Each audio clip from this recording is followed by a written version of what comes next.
And today we are talking about the role map. My name is Heather Schmidt, and I am a growth consultant at Cruise & Company.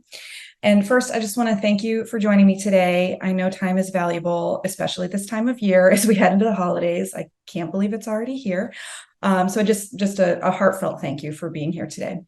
We're going to be talking about the role map, like I said, and the role map is a tool within our business operating system called the growth method. And my goal for today is to walk you through this tool so you get the basics of it, you're feeling comfortable enough with it to use it within your own companies. If any questions come up, pop them in the chat.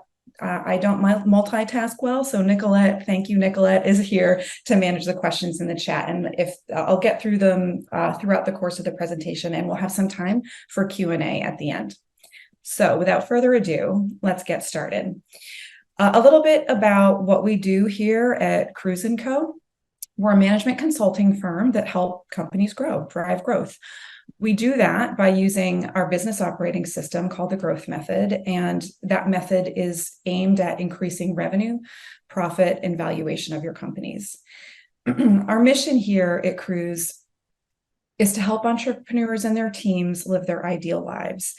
Eric Cruise, the founder of Cruise & Co., is a lifelong entrepreneur, and he founded this company to focus on small to medium-sized businesses to help them avoid making some of the same mistakes that he made. This mission is one of the reasons I was drawn to Cruise & Co. in the first place. As you'll see in my bio, I am an entrepreneur as well. So a little bit about me. My name is Heather Schmidt. I'm a growth consultant here at Cruise & Co.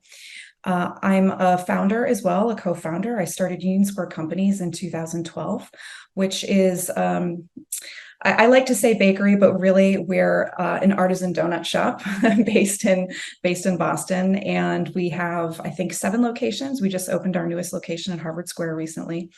I was able to step away from the day-to-day operations in 2017, which allowed me to do some other things in my professional career, one of which was running other people's companies. I relocated to the West Coast and was the CEO of Seattle Coffee Works, a roastery, direct-to-consumer, direct-to-business coffee company with 5 cafes. My job at Seattle Coffee Works, I was brought out to grow the company to sell it. And I did that in the pandemic. Came out in March of 2020 and hit the ground running, stabilized the company, grow it to sell. And we did have a successful sale in 2022, and the owners are now living happily in Germany, living their best lives in Germany. I've also had the opportunity to facilitate professional groups. I was a facilitator for Outward Bound, which is a nonprofit, and we focus on experiential learning. So I worked with teams like MIT cohorts. They would come out and we would do experiential learning, and I would facilitate team building. I worked with teams such as executives from Blue Cross Blue Shield. We would do full or 2-day programs to do leadership development. And finally, I'm a certified exit planning advisor. I work with founders, owners in plotting the path forward on what a successful exit looks like for their business. Enough about me. We're going to move on. So a little humble brag here, which is not, bragging is not in my wheelhouse. But I think it's important to know that a percentage of our clients made the Inc. 5000 list, including 2 of our own companies within Cruise & Co. And 25% of our clients are on pace to double their revenue every 3 years. I bring this up because A, why are you here? Why are you listening to me talk about this? And B, to understand how we were able to get our clients to this level. And we get our clients to this kind of growth with our business operating system, the growth method. In this method, we focus on 4 key areas of your business. And honestly, we start with the role map. It's a vital tool for growth in any organization. We focus on making sure you have the right people in the right seats, you're attracting the right people to your company, and you're able to retain the right people in your company. We focus on operations. Operations such as how are we setting priorities every quarter? How are we setting priorities for our year? What's our goal setting methodology? And at Cruise and Company, we use objectives and key results, OKRs. We love acronyms. I'm going to be using acronyms today. So we use OKRs to make sure we're hitting our goals in the right priority that we need to. We also focus on meeting rhythm to make sure that we're constantly having an accountability checkpoint, and we have tools within our operational bucket as well. We also look at strategy. We're thinking big picture here. Where are we going? What's our North Star? What's our vision for 3 years from now? What are the metrics that are letting us know we're reaching that vision? We're really honing in on who's really is our target market? What is our value proposition? So we're thinking of these big picture strategy pieces that bring your business together.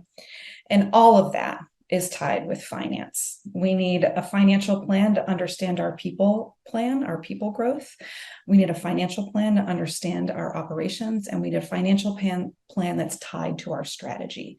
So all of these key functions are what we focus on in the growth method. Now, you've heard this before, possibly, and at Cruise & Co., it's something that we live and we breathe by. 90% of your business and of your success is people.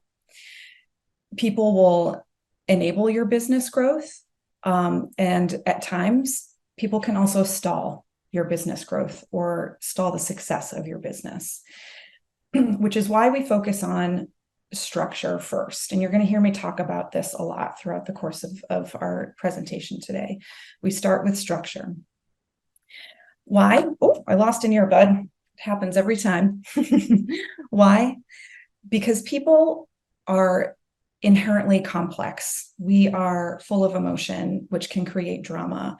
Politicking can happen within companies. So we always start with structure first.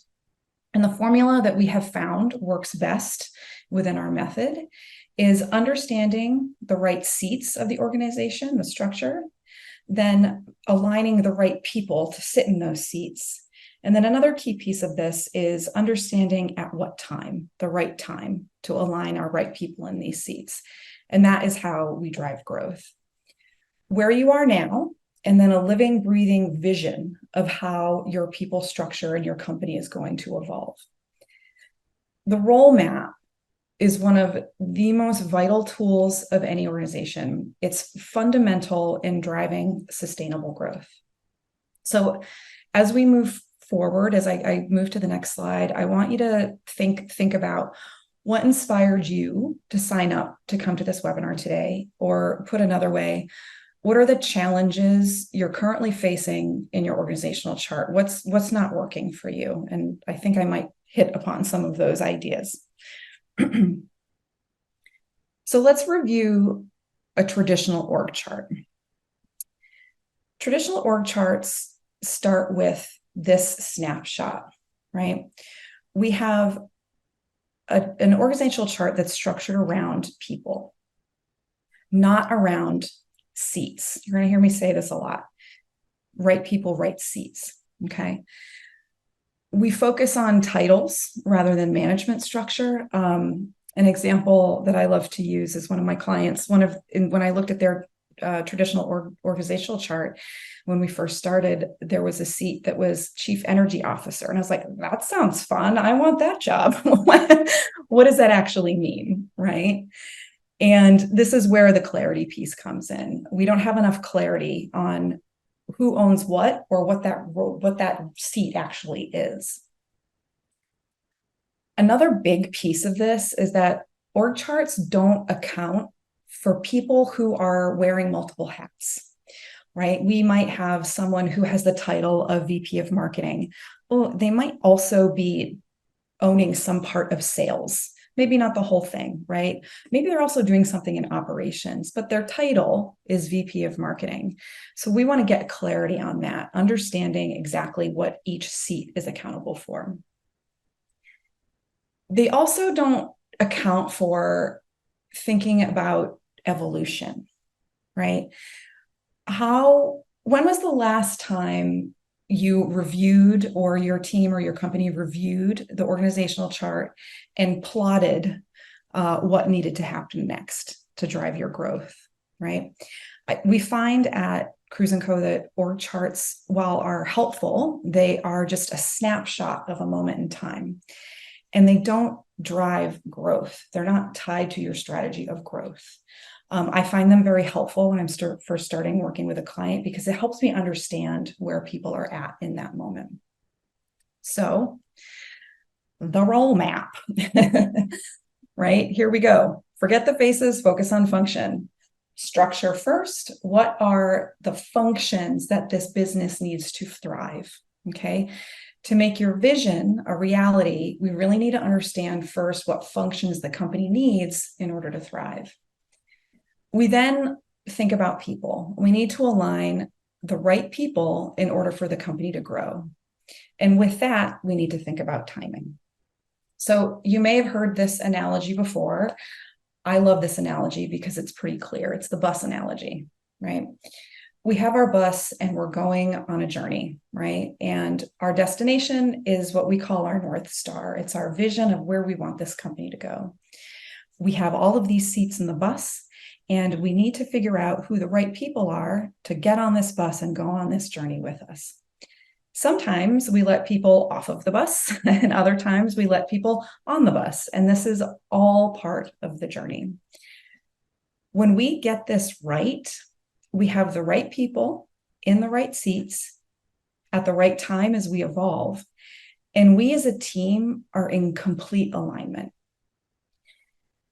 I don't know if you've felt this before within your own leadership teams or within your own team, but having our team in complete alignment, it's not only necessary for healthy and sustainable growth, but it feels really good. It feels really good to show up to work every day where we have clarity and we're aligned on what we're doing. And it makes this journey fun.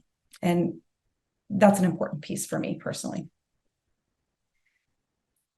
So at Cruise & Co., we've determined that within an organization, there are 5 key seats or functions, right?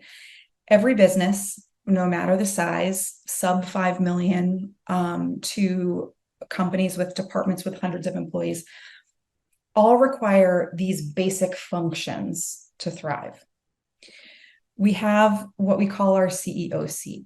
This is our visionary, someone who is this function that is driving the vision of the company. We have this seat that we call president, could be director of operations, it could be chief operating officer, but this is a very, very much an operational function. It is integrating this vision and integrating it into the rest of the business. Then we have these 3 functions here. We have our sales and marketing function. How are we getting customers to us, and how are we tracking sales, right? We have an operational function, what we're doing, how we're working to produce our product, to produce our service. And then the finance function, a function that is tracking money coming in and out of the organization. So these are what we call the 5 key seats, and this is your senior leadership team, okay? Some companies may separate out sales and marketing. We might have a marketing function, we might have a sales function. Some organizations may find it necessary to have multiple operations buckets. I see this in manufacturing, very heavy operational industries. I see this in restaurant groups, different operational buckets. And then, there might also be another bucket. We see this in software and technology. A company needs to have an IT function solely dedicated to IT. But the basics, these 5 key seats, are what are happening in every business, and we're just compartmentalizing them out here. Now that we have the functions of our business, right, that are going to help our business thrive and grow, we then need to add in accountabilities. Okay, so we're thinking about, it's not a job description, but it's 5 to 7 high-level accountabilities for each function. This is a senior leadership team. So it's assumed that each of these seats here are managing a team. They're leading, they're managing, and they're holding a team accountable. We then want to notate what are the results that each seat is responsible for. What processes do they own? What are the key metrics that they're owning? Now, I want to take a step back and look at CEO and president. Now, the distinction between CEO and president, it's not about cutting off the CEO from the rest of the team, this visionary from the rest of the team. They're still involved. They're in the weekly senior leadership team meetings. They're part of the senior leadership team. But it's important to streamline communication to the CEO and avoid end runs from other team members.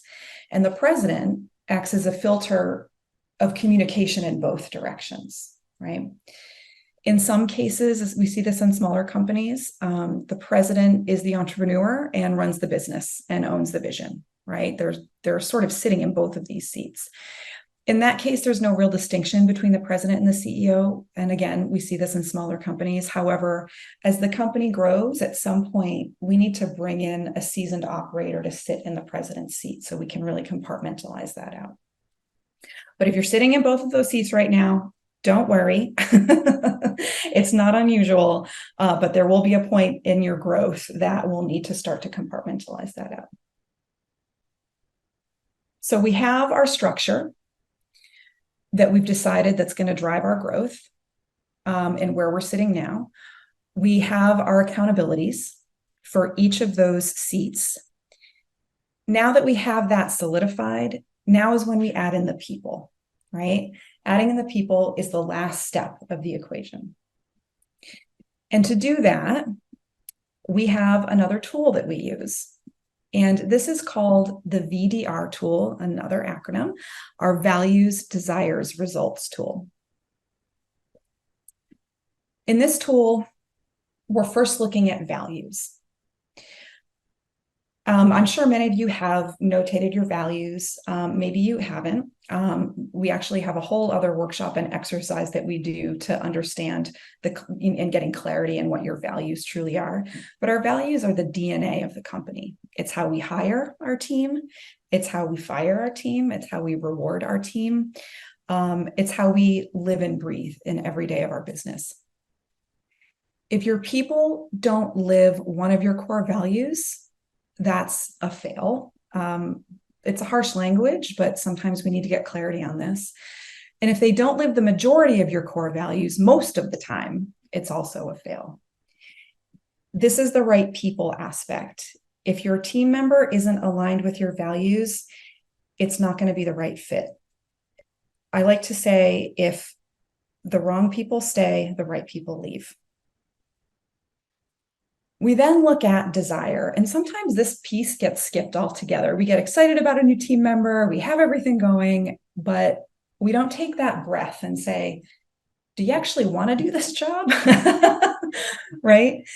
They have to really want to work in the function they're in. If they don't, you're going to have issues down the road, right? Down the line. And we have some choices here. We can switch their role, try to fix the issue that's happening. Maybe it's a skill set issue. Maybe we need to do some training, right? Or we move them on. The last piece of this puzzle is results. Do they have the capacity to get the results that we need in this role? Can we get good performance out of this team member? So we put this all together. Values equals right person. Desire and results equals right seats. Something that is also important to notate is that one person can sit in multiple boxes. And, you know, I see this commonly, especially in smaller businesses. We have a CEO, a visionary, who's also sitting in the head of marketing, right? That's a common case because CEOs know their product so well, they know how to sell it, right? We see that a lot. But it's important to pull that out so we know who's doing what and when. And I'll say to my CEOs, you got your marketing hat on right now. Take your CEO hat off. You've got your marketing hat on right now. How are we going to solve this issue, right? So one person can sit in multiple boxes, but no box can have two names, We're talking the senior leadership level. If you have marketing and you have Jane and Diane sitting in marketing, we're muddy now, right? One person owning one function for clarity. Not only clarity for the team, but also clarity and accountability. So now that we've decided, we've gone through the VDR, here is the actual tool itself.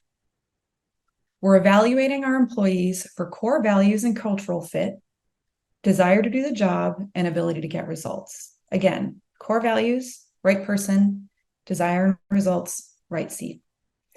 And we assess with red, yellow, or green. And you'll see Vishal here in our example is doing extraordinarily well, right? We're looking for team members who are green across the board, right? There are no acceptable number of red boxes. If we have a red box, we have a problem and we need to talk about it. Some yellow is acceptable, but really we're shooting for 80% green boxes here. Now, we have our role map with all of the functions of the business, with the people in place from the senior leadership team to the frontline team members. And next we use the VDR for every team member, right? But I want to highlight a couple of things here. A moment ago I said you can only have one person per seat, but sometimes one person is sitting in multiple seats. And you'll see here under the finance function, we've got Frank sitting in both accounting and financial planning. Now, it's important to notate that because as we frame our growth plan, at some point, maybe we need to hire someone else to sit in the accounting seat so Frank can truly just focus on financial planning. But right now he's split, okay? So now we're going to VDR each team member. And it can become pretty clear with this color system where we have some challenging areas, okay? And we solve by building a future solution. So you'll see up in the corner on the right-hand corner, our time frame is now until the end of December. And again, this is our right people, right seat, right time. This is a living, breathing document. It's a tool, okay? So we've got some yellows here. Oh, and look, I just used Frank as an example and he's a yellow. Why is he a yellow? Maybe it's capacity, right? Maybe it's a capacity issue. But what we need to do is figure out what the challenges are. What are the issues? We see some reds here. Like I said before, a red, it's not going to work out eventually. So we need to have some issues and we need to figure out a solution. Now, don't worry if you're seeing red in your own role map in your company. Don't freak out. And you're like, oh my God, I need to let everybody go. I need to let 4 people go. I don't have enough people on my team. I can't do this, right? Don't worry. This is information, okay? If you're seeing red, this doesn't mean we need to move everyone on right away, but we need to have a plan for it.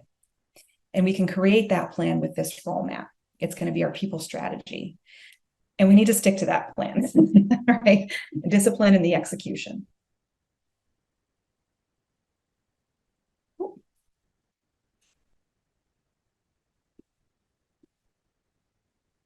Okay. So now we have the right people in the right seats for where we are now. We're using the role map as a people strategy tool, and we're evolving the role map aligned with your growth by putting together new role maps for key milestones. So what does that mean? Just taking a step back and breathing for a second. If you're doing everything we just covered, like this says here, your business will likely feel well run. You're feeling solid, you're feeling stable, right? Right people, right seats, stability for now, but it doesn't drive growth. And that's what this is about here with this tool. Growth requires vision around our people function. We're going to create a strategy for our growth with this tool. If you're not evolving the role map, your business is going to stall. So what do I mean by that? When we're working with clients, we look at the role map every 6 months. In the beginning, we're looking at it every quarter, right? We're reviewing it. Is this the right structure, right? We always start with structure. Are these the right accountabilities?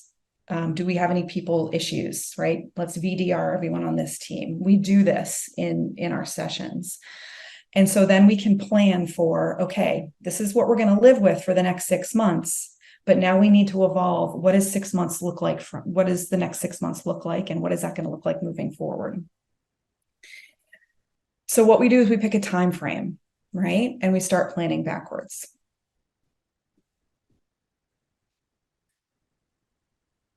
Again, right people, right seats, right time. I know it's repetitive, but it's going to be like second nature to you at some point. Here's an example of right people, right seats, right time. This is a role map for this one function in the finance function that we had made for one company, right? We've got a controller and a bookkeeper through August 2024. We know that in order to hit our 3-year goals, this function needs to grow with us. So come September 1st, we're looking at maybe a fractional CFO, part-time CFO, who is then overseeing the bookkeeper and the controller. We're starting to grow into a financial strategy. Again, in order to drive growth, we know that in 3 years from now, we need a full-time CFO on our team that is driving our financial strategy. And as we grow, we generally add more people. We've added an HR function in here as well. So we start now, we look where we need to be, and then we evolve our role map through time. Another example of this is a sales function. Like I said earlier, a lot of CEOs, especially in smaller companies, they're sitting in a sales function as well because they know their product so well and they know how to sell it. But at some point, we need to get the CEO out of that role, right, in order to focus on vision and big picture strategy. So we do it in steps, right? Come September, we've added a biz dev person onto that team to help drive that growth. And then come 3 years from now, we've got a full-time CRO, Chief Revenue Officer, who is overseeing all of our revenue function here, our sales function here. So you can see, right? We think of our vision 3 years ahead, and then we build our plan backwards. We evolve our plan backwards. I'd like to show an example as well of an actual client here at Cruise & Co. Now, sip of water real quick. This is a client who's at Cruise & Co. And this is an actual role map that we started with. Now, this client, president, team member 1 up at the top, she is a rock star. Okay, she wasn't my client. She's another client of a colleague of mine, and just an absolute rock star. Now you can see here, she's overseeing what it looks like maybe 3 people, but actually it's everybody underneath the sales director life science piece right here. All of those people were reporting to Jen. Now you can imagine if you have all of these people reporting to you, one, that can be overwhelming and you might be spinning, right?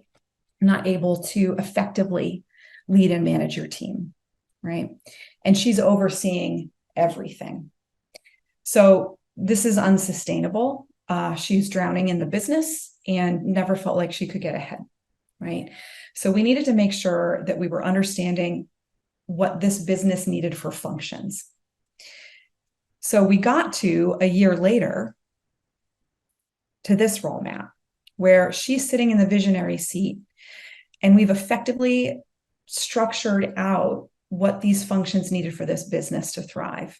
We have our CRO, our COO, our CFO, and our CPO, and they're all leading and managing teams underneath them as well.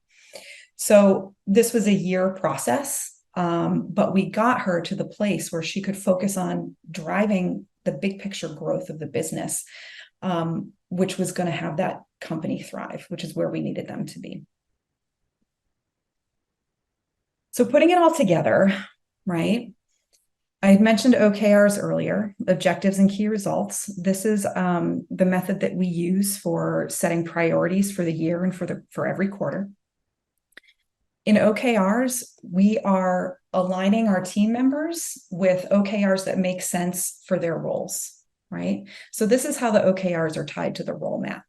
If we have an objective that is specific to sales, our sales director is going to own that OKR. So our role map and our OKRs are tied closely together. We also tie in our budget. We can't forget about the finance piece here. In order to have a role map that is evolving, we need to understand our budgeting. We need to understand our 3-year picture. We love our 3-year picture because it's our tangible goal we can grow towards. But we're putting financial milestones to that budget, and that's going to be tied to your role map. In order for the CEO to get out of the sales and marketing seat, and for that CEO to be focused on vision solely and having a CRO in that seat, we need to figure out how we're going to do that financially. So it's all tied together here.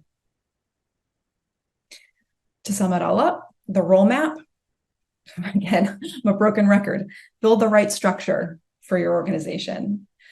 The accountability piece for your company, right? That creates clarity.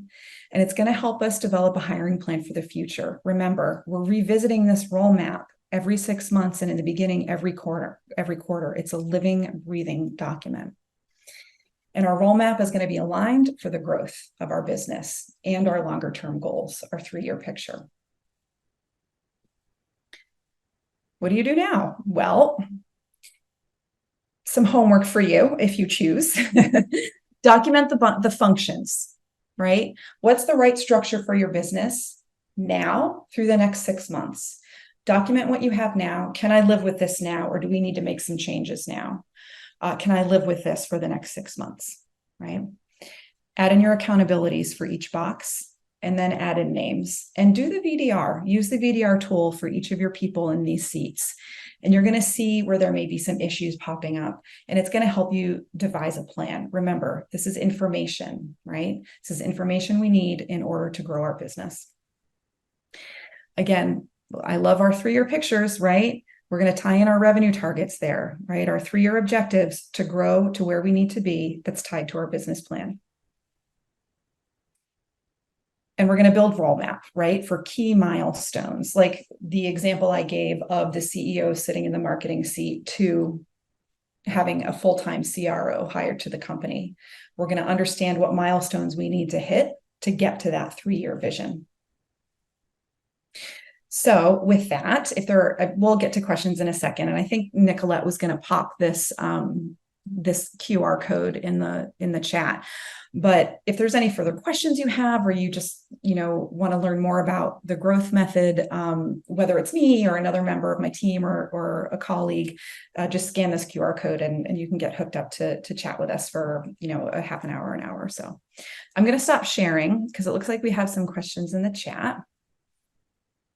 And let me see if I can see theirs. Where do people get this wrong the most? Excellent question, Casey. Where people get this wrong the most is we set the structure, we set the function, and that feels like the easy part. We are people, after all. And when we start to do the VDR tool and we start to see where there are problem areas, is when we start to think, well, this is a legacy employee. They've been with us for so long. I have a client right now that I'm working with that's second generation company. Some of their team members have been with them since the beginning. And I get it. There's an emotion tied to it. We are people after all, right? It's an objective way to look at how we do our role map, but we're not robots. So we're looking at our people plan, and there's some challenges. And how are we going to evolve and grow the business and make sure that we're taking care of our people and moving them into the right seats? And where we get stuck the most is seeing where the issue is and not taking action or creating a plan. And that, again, is going to stall the growth of your business. Let's see, I'm going to go into the Q&A again. Casey, does that answer your question? Yes, perfect. Thank you. Oh, Casey, I'm so glad you're here today. Look at all these questions. All right, pros and cons of having your accountant in the finance seat.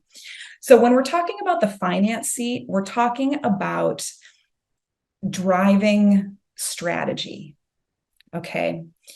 So an accountant can serve a certain function within the finance seat. And we're talking about growth. So again, when we're working with smaller companies, a lot of the times the CEO is working closely with the accountant. So really, the CEO is sitting in the finance seat as a senior leadership team member. Okay. They're overseeing financial strategy. They're working with the accountant, the bookkeeper, the controller, but they're really owning the financial strategy. And that's the key difference there. Our accountant serves a certain function, and they can work with us to help grow the business to a point. But then at a certain point, we need to bring in someone who can see the overall strategy to drive your growth. We should all have an accountant.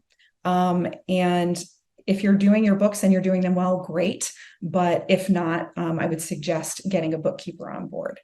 I should say that Cruise & Co, not only do we do business consulting, but we also have a financial consulting piece as well, where we can do bookkeeping. We have fractional CFOs.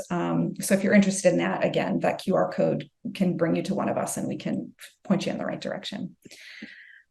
All right, Casey, pros and cons of fractional leaders filling these key seats. Excellent question. I love fractional leaders as we are growing. It's a great way for a company who can't afford a full-time position for CFO. That's an expensive role to fill, right? But it's a way where you can get the most, forgive the saying, but the most bang for the buck, right? Your CEO or your COO is still working very closely with a fractional leader, but it's a way for you to get the business to the next level of growth. So there's these pillars that we go through, right? And we bring on a fractional leader.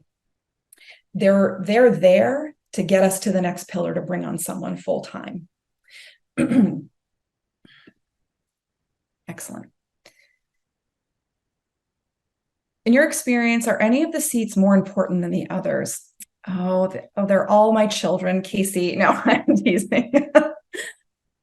I'm going to say they're all equally important, and let me explain why.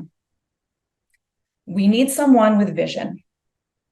We do. We need someone driving the culture and the vision of the company. We need someone integrating that vision into the rest of the company. And these are generally two very different people in mindset. A lot of the times, again, in smaller companies, a founder will sit in both of these seats, but at some point they're really going to struggle. So we have a visionary who is a big picture thinker, a million ideas, right? We know these people. I'm guilty. Right? And then we have our COOs, very operationally, tactically minded people, right? Check it off the list. Let's keep this moving, right? We need both of those functions. And then equally across the board with the sales and marketing, operations, and finance. If these are not all strong functioning seats, there's going to be a problem. There's going to be a challenge. For instance, if we have strong marketing and we're bringing in leads, we're bringing in customers, we're raring to go, right? And our finance team is on point. They know what's going out, what's coming in, what our strategy is. We've got that on lock, right?